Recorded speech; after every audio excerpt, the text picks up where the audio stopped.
1 Samuel chapter 3లో మరొక సందర్భాన్ని మనం చూస్తున్నాం. సమూయేలు మొదటి గ్రంథం 3వ అధ్యాయంలో మరొక మాటను మనం చూస్తున్నాం. చూడండి, లేఖనాలు మనం గమనిస్తే ఈసారి 10వ వచనం చదువుతున్నాం. తరువాత యెహోవా ప్రత్యక్షమై నిలిచి ఆ రీతిగా సమూయేలు సమూయేలు అని పిలువగా సమూయేలు నీ దాసుడు ఆలకించుచున్నాడు ఆజ్ఞ ఇమ్మనెను. అంటే 10వ వచనంలో దేవుడు సమూయేలుని పిలిచిన సందర్భం. ఆ పైన వచనాల్లో మనం చదువుతుంటే దేవుడు పిలుస్తున్నప్పుడు అది దేవుడని సమూయేలుకు తెలియక ఏలీ దగ్గరికి వెళ్ళి ఏమన్నాడు తెలుసా? చిత్తము, నేనున్నాను, చిత్తము అనే మాట అతను ఉపయోగించాడు. ఆ మాటను చూద్దాం. చూడండి, 3వ వచనం మనం చదువుతుంటే 4వ వచనం 3వ వచనం కూడా ఆ మాటలు ఉంటాయి. దీపము ఆరిపోక మునుపు సమూయేలు దేవుని మందసమున్న యెహోవా మందిరములో పండుకొని ఉండగాను దేవుని మందసము ఉన్న యెహోవా మందిరములో పండుకొని ఉండగా యెహోవా సమూయేలును పిలిచెను. అతడు చిత్తమండి నేనున్నాను అని చెప్పి ఏలీ దగ్గరకు పోయి ఇతను ఏలీ దగ్గరికి వెళ్ళాడు అనే మాట అక్కడ మనం చూస్తున్నాము. అయితే సమూయేలులో ఉన్న మంచి లక్షణం ఏంటో తెలుసా? దేవుని స్వరం వినబడగానే ఏమన్నాడు?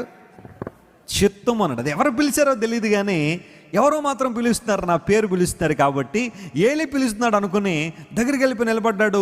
చిత్తం అండి అని నిలబడ్డాడు. ప్రతిసారి కూడా చిత్తము, నేనున్నాను అనే మాట ప్రలుగుతున్నప్పుడు ఏలీ అన్నాడు, బాబు ఈసారి అలాంటి స్వరం కనుక నీకు వినబడితే ఆజ్ఞమ్మయ్య వింటున్నానని చెప్పు అనగానే అప్పుడు 10వ వచనంలో దేవుడు మరలా పిలవగానే ఆ సంగతి అంతా కూడా ఆ సమూయేలు వినడం ప్రారంభించారు. సమూయేలు జీవితం మనందరికీ కూడా ఆదర్శప్రాయమే. బాల్యంలోనే దేవుని సేవలో, దేవుని పరిచర్యలో కొనసాగడానికి తల్లి తీసుకొచ్చి దేవుని మందిరంలో సమూయేలును వదిలిపెట్టేసినప్పుడు దేవుని మందిరంలో బాలుడగు సమూయేలు పరిచర్యలో ఎదుగుతున్నాడని ఆల్రెడీ 150 రోజుల మీటింగ్స్లో ఒకరోజు నేను చెప్పాను. సమూయేలు ముందు ఎన్నో ప్రతికూలతలు ఉన్నప్పటికీ కూడా దేవుని మందిరంలో నిలిచి అతను ఏం చేస్తున్నాడు? పరిచర్య చేస్తూ ఉన్నాడు. ప్రతికూలతలు చాలా ఉన్నాయి. నాన్న ఇంటికి వెళ్ళిపోయాడు ఒక రోజున, నేను కూడా వెళ్ళిపోతాను, నేను ఉన్నాడు. ఆ తర్వాత సమూయేలు తల్లి అయిన హన్నాని దేవుడు దర్శించి 5 బిడ్డలను ఇచ్చాడు. వారందరూ మా మమ్మీ డాడీ దగ్గర చాలా చక్కగా ఉంటే నేను ఒక్కడిని ఇక్కడ ఎందుకు ఉండాలని అనుకోలేదు. పిల్లలందరూ తక్కిన పిల్లల తల్లిదండ్రులు ఉన్నప్పటికీ కూడా సమూయేలు తన దర్శనాన్ని మర్చిపోకుండా దేవుని పరిచర్యలో కొనసాగాడు. ఏలీ కుమారులైన ఫినెహాసు, హోప్ని తప్పిపోయి ఇష్టానుసారం జీవిస్తున్నప్పటికీ కూడా ఒక బ్యాడ్ ఎగ్జాంపుల్ నా ముందు ఉందే, నేను ఎందుకు ఉండాలి ఇక్కడ అని వెళ్ళిపోలేదు సమూయేలు. నేనుంటాను, నా దేవుడు నన్ను ఉపయోగించుకునే ఆ విధానం కొరకు నేను కనిపెడతానని సమూయేలు ఉన్నాడు. అందును బట్టే దేవుని మందిరంలో పండుకొనిన సమూయేలుని దేవుడు పిలవడం ప్రారంభించాడు. సమూయేలు వెంటనే చిత్తం అని చెప్పి ఏలీ దగ్గరికి వెళ్ళాడు. ఏలీకి అర్థమైంది దేవుడు పిలుస్తున్నాడు.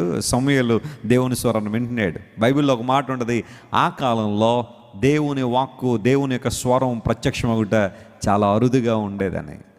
అలాంటి సందర్భంలో సమూయేలు దేవుని స్వరాన్ని వినడం, నీ చుట్టూ ఉన్న మనుషులందరూ కూడా దేవుని స్వరాన్ని వినలేకపోతున్నారని చెప్పి నీవు లోకంలో పడి ఉండడానికి వీలు లేదు. You should not follow the mob in the world. ప్రపంచంలో 10 మంది ఎలా పోతే నేను అలా పోతానని అనుకోవడానికి లేదు. దేవుని స్వరం వినబట్టడం లేదు. దేవుని స్వరాన్ని వినే ఆధిక్యత చాలామందికి లేని ఆ తరుణంలో సమూయేలు నిలబడ్డాడు దేవుని సన్నిధిలో.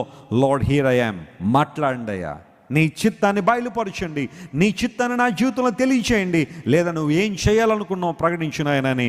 ఎప్పుడైతే సమూయేలు దేవుని సన్నిధిలో నిలబడ్డాడో దేవుడు తాను చేయగలిగిందంతా కూడా ఆయన చెప్పడం ప్రారంభించాడు. ఈ రాత్రికాల సమయంలో స్టే ఇన్ గాడ్స్ ప్రెజెన్స్. దేవుని సన్నిధిలో ఉండి మనం చిత్తం ప్రభువా అని దేవుని సన్నిధిలో మనం అడగగలిగితే దేవుడు తన మహిమాన్వితమైన కార్యాలు, ఆయన చిత్తమును దేవుడు బయలుపరిచి మన జీవితాల్లో గొప్ప కార్యాలు, ఆశ్చర్యకార్యాలు జరిగిస్తారు. అందును బట్టి 103వ కీర్తనలో చదివాం, ఆయన చిత్తమును నెరవేర్చు ఆయన పరిచారకులారా. ఎవరు దేవుని పరిచారకులు? ఎవరు దేవునికి ఇష్టమైన సేవకులు, లేదా ఎవరు దేవుని చిత్తానుసారంగా నడుస్తున్నారో వారు దేవునికి ఇష్టమైన పరిచారకులుగా ఉంటున్నారనే లేఖన సత్యాన్ని రాత్రి మనం గుర్తించి అడుగుదాం. లార్డ్, హియర్ ఐ యామ్, చిత్తం ప్రభువా నేనున్నాను అని మనం కూడా అడుగుదాం. దేవుడు మనకు బోధిస్తారు, మనతో మాట్లాడతారు, తన మార్గాలు ఉపదేశిస్తారు, తన సత్యాన్ని బయలుపరిచి తన మహిమ రాజ్యం కొరకు మనందరినీ ప్రభువు సిద్ధపరుస్తాడు.